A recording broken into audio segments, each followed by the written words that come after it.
results we already derived. Now we will see a few more examples or a few more properties which we need to learn. So let's suppose if the question is like, suppose if the function is y is equals to 5x to the 8 and we need to find its derivative. Okay, find the dy over dx. So how can we do it? So if the function is y equals to 5x to the 8 and we need to find its derivative, so we already know how to find the derivative of this x to the 8. But since a constant, or we have a coefficient of 5 with this x to the 8, so we need to know a property for this one, and which is like, a property is like, suppose if there is a function which is multiplied by a k, okay, and if we have to differentiate this function with respect to the x, then this is same as the derivative of the function times k. So this is the property which we are going to apply in this, okay, where k is any constant or real number. So you see, for this example, if we compare the function is 5 times x to the 8, so k is the constant here, and if we apply this property, so we can say that dy over dx, which is like the derivative of the function 5x to the 8 with respect to the x. So here k is equals to 5. So before differentiating, what we can do is we can just move this 5 outside of the bracket or the parenthesis. So let's do it. So 5 comes outside, and now simply we need to differentiate x to the 8 as we have learned. So x to the 8 means x to the n equals to 8 here. So if we apply that formula, it will be 8 times x to the 7, which is 8 times x to the 8 minus 1. If you have not watched the previous video, then I do recommend you to watch it, because it was discussed in the previous video how we got this result. Okay, so now when we multiply it, because this is actually multiplied, so this is the derivative, x to the 8 has a derivative of 8x to the 7. So now 5 is multiplied to it, so 5 times 8 will be 40, and this is x to the 7. So from here we can say, this means that derivative of the function 5x to the 8 with respect to the x, this is equals to 40 times x to the 7. So this is how we're gonna apply this property and differentiate anything like this. Now suppose what will happen if, suppose we have more than two terms or two terms in an x function. Like suppose if a function y equals to 7 times x to the 6 plus maybe 2 times x to the 4 and maybe minus, suppose 5 times x to the 7, anything like, okay, anything we take it randomly. So we have just taken a function, this is just any values. So now, so suppose it is a function and we have to derivative, okay, we have to derivative this. So we actually now know that we can independently find the derivative of these terms. We know this thing, we can do this independently. But what if suppose a polynomial is containing 2, 3 or more than that, then what we'll do? So again we have to see a property over here which we can apply, and then we can easily solve any question like this. So the property is like this. Suppose if they are like one function fx and the other function may be gx and the other function may be hx, which is maybe added or subtracted, okay, and this goes on like this, suppose, and we have to differentiate it with respect to the x. So this will be actually equals to like the derivative of the first function fx with respect to x. Okay, we'll just normally differentiate the fx, okay, and then we'll just put a plus or a minus, whatever is there, and then we'll just normally differentiate the second function gx applying the formula, and then we'll again put the plus or minus, whatever is there after it, and then we'll just normally differentiate the function hx with respect to the x. So this is the property which we are now going to use to differentiate this one. So let us actually, this page is finished, so let's take a new page. And let me copy the question as well as the property.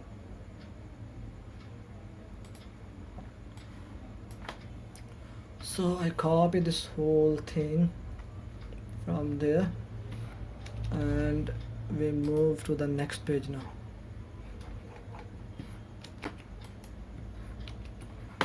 Oh, there's one issue. I think the other layer was selected. Just a second. Just a second, please bear with me.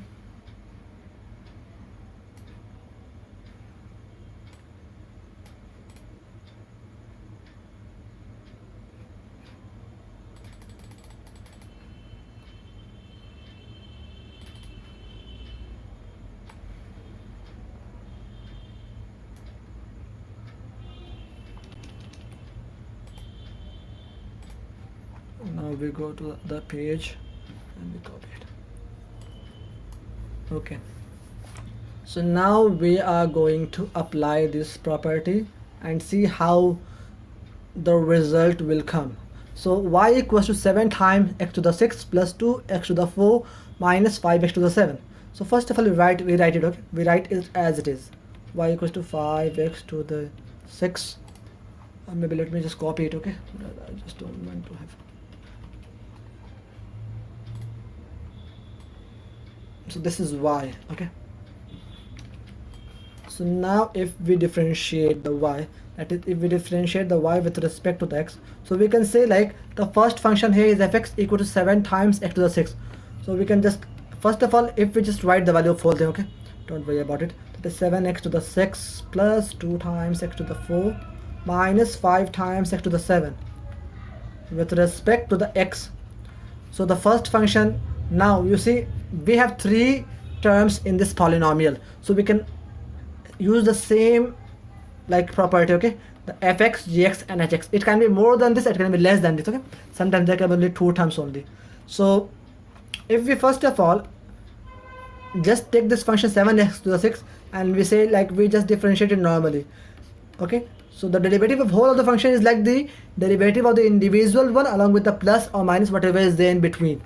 So then after this is, you see this plus, so I just copied a plus in between them, okay, and then I'll just normally differentiate the second function or second term, which is 2 times x to the 4, and there's a minus after it, so I'll put a minus over here, and then I'll simply differentiate this 5 times x to the 7 with respect to the x. So now what we can do is, like you see, because this 7 is a constant multiplied to the x to the 6, so we can move this 7 ahead, this 7 times. Now we can say this is simply derivative of x to the 6 with respect to x, and then after that is 2 times x to the 4, so this 2 is a constant here, so we can move this to, by using the same property which we learned, derivative of k times fx with respect to the x is same as k times derivative of the function fx with respect to x, okay. We saw this property on just before a little while ago. So this is 2 taken out of this thing, okay, times derivative of x to the 4 with respect to the x, and then minus is there and this 5 is here, so minus we copy it from there, and just if we move the 5 from this, so that is simply x, derivative of x to the 7 with respect to x. Now we can apply the rule or the formula which we know for the x to the n, that is the derivative of x to the n with respect to the x. This is actually n times x to the n minus 1. So for the first one, the n equals to 6, so this will be simply 6 times x to the 6 minus 1 will be 5, okay, and 7 is multiplied to that, then a plus, and this time is x to the 4, so this will be derivative of x to the 4 will be 4 times x to the 4 minus 1, which is 4 times x cube, and 2 is multiplied to it, okay, and then we put a minus 5 maybe before we differentiate, it's okay, you can do it like this also, and the derivative of x to the 7 is 7 times x to the 7 minus 1, which is 6. So now we can simply multiply the coefficient with the derivative, so this is 7 times 6, 7 times 6 is 42, so that's 42 x to the 5 plus 2 times 4, which is 8 to the x to the 3, 5 times 7 is 35 and times x to the 6. So this is the result of the derivative of this function, which is actually a polynomial containing 3 terms. And we should just remember this is plus minus are not a big issue. We just copy it as it is and we just follow the simple rule.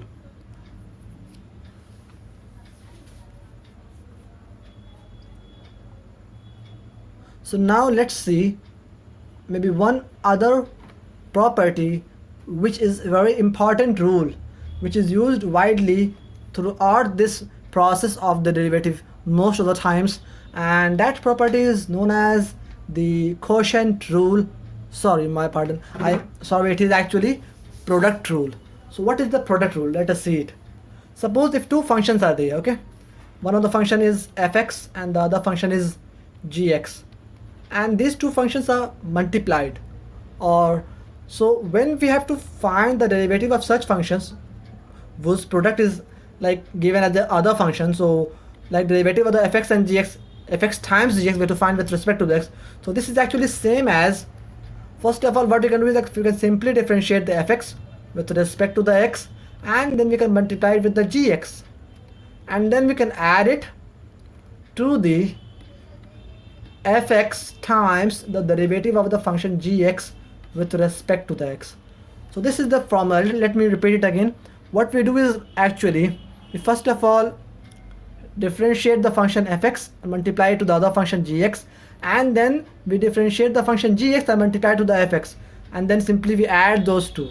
So differentiate first function times the second function, and the derivative of the first function times second function plus first function times the derivative of second function. This is the product rule. This is known as the product rule, and this is widely used, so we should just keep this formula in our mind while we solve some problem using this technique. So now let us do a simple example using this product rule, and we can hopefully stop after this for this video, and in the next video we'll do about the quotient rule then. So suppose if we can say if y equals to maybe x minus 1 times x plus 1. Oh, one thing I just wanted to tell you, I actually forgot that, is that whenever we have any constant and we have to differentiate that, suppose if question is given like that, suppose if y equals to maybe 5, and just simply differentiate this y with respect to the x. So remember, derivative of any constant is always 0. Derivative of any constant is always 0. Okay? We should remember this rule, okay?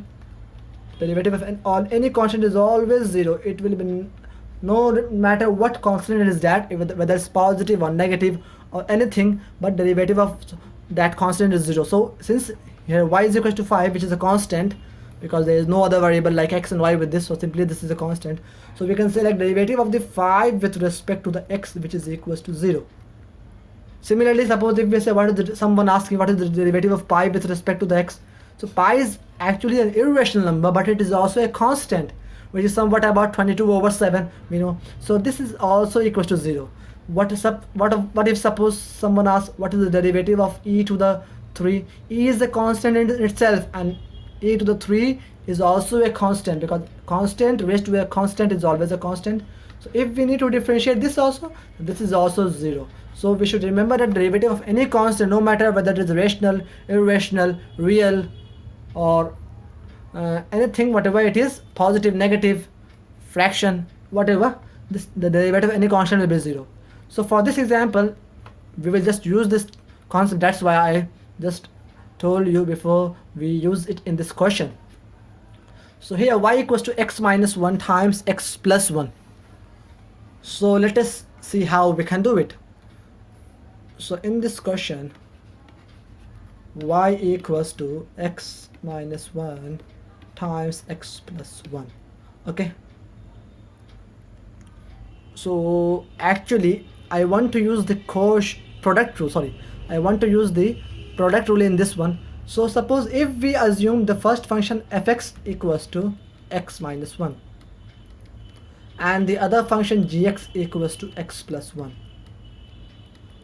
and suppose we independently find out the derivative of these functions before we apply the product rule. So what is the derivative of the fx with respect to the x? What is fx? Fx is x minus 1. Okay, so we write y plus fx, we replace fx by the x minus 1. So the first term here is x, so that is the derivative of x. We write this x first of all, so derivative of this function x with respect to the x itself, and then is 1 there, so we can say derivative of the 1 with respect to the x. So we already have seen that the derivative of x with respect to x, this is equals to 1, and this 1 is a constant, so derivative of 1 is always a 0. Any constant is 0, so 1 minus 0 will be eventually 1. So we can say that the derivative of the fx with respect to the x is 1. Similarly, we can say for the derivative of gx, which is actually x plus 1, so we'll replace the gx by x plus 1. So the first term here is x, so we'll again apply the same property for the addition of two functions, and then we'll differentiate the second term, which after giving plus here, okay, the derivative of the 1 with respect to the x. So this is 1 plus, because derivative of x with respect to x is again 1, and derivative of 1 is 0, so 1 plus 0 is simply 1. Now we're going to use this thing. So you see, the derivative of fx with respect to the x is also 1, and derivative of the gx with respect to the x is also 1. So now when we apply that rule, that derivative of the fx times gx with respect to the x, this is equals to what? First of all, we'll differentiate the function fx and then multiply it with the other function gx, and then we'll add it to the function fx times the derivative of the second function gx with respect to the x. And we have seen right now, in just now, that the derivative of fx was what? That was 1. And what is gx? Gx was x plus 1. Okay, so we put it, and then we saw that fx equals to x minus 1, and derivative of gx is also 1. So we have applied this product rule for this, because this is same as, because we already know that x minus 1 was fx and x plus 1 was gx. So we just replace the fx by the x minus 1, gx by the x plus 1 here, gx by the x plus 1, fx by the x minus 1, derivative of fx by the 1, and derivative of gx by the 1 again, which we already shown. So now 1 times x plus 1 will be simply x plus 1, plus x minus 1 times 1 will also be x minus 1. So x plus x will be 2x, and plus 1 minus 1 will be 0, cancelled. So this is the result of the derivative of the x plus 1 times x minus 1. Even though it was a very simple one, we could have done it in using other way also, but just to show how to use the product rule for such a simple question, even simple question like this, we just showed it. And before finishing it, let me show you what I meant by we could have done just using without using quotient rule, because we know x minus 1 times x plus 1 is same as x squared minus 1. So if we have to y equals to x minus 1 times x plus 1, so we can replace y, which is x minus 1 times x plus 1, equals to x squared minus 1, and then we can use that property of this sum or difference of two functions. So here the first function is x squared, we differentiate it with respect to the x, and then comes 1. So we'll differentiate 1 with respect to the x. 1 is a constant, so its derivative is 0. But should not go in this way. First of all, we should differentiate the x square, which is 2 times x to the 2 minus 1. 2 minus 1 is actually 1, and minus the constant derivative is 0 always. So that is 2 times x minus 0, which is actually 2x. So you see the same result we got even if we did not apply the quotient rule. Sorry, we did not apply the product rule, but we should know that because we will be applying it soon, because soon we are going to learn about the trigonometric functions and some other functions like logarithmic and exponential. So as soon as we learn it, we'll have to use it more often. Okay, so that's it for this video. In the next video, we'll see about some of the derivatives of some trigonometric functions, and the quotient rule as well. So till then, take care, bye bye, and thank you for watching this video. And don't forget to like, share and subscribe to those of your friends who need this, who may be in this sorry, don't forget to share and subscribe it with your friends, and do like if you like this video. Do like it if you feel it, if it is beneficial for you, and don't forget to subscribe the channel. Thank you for watching this video.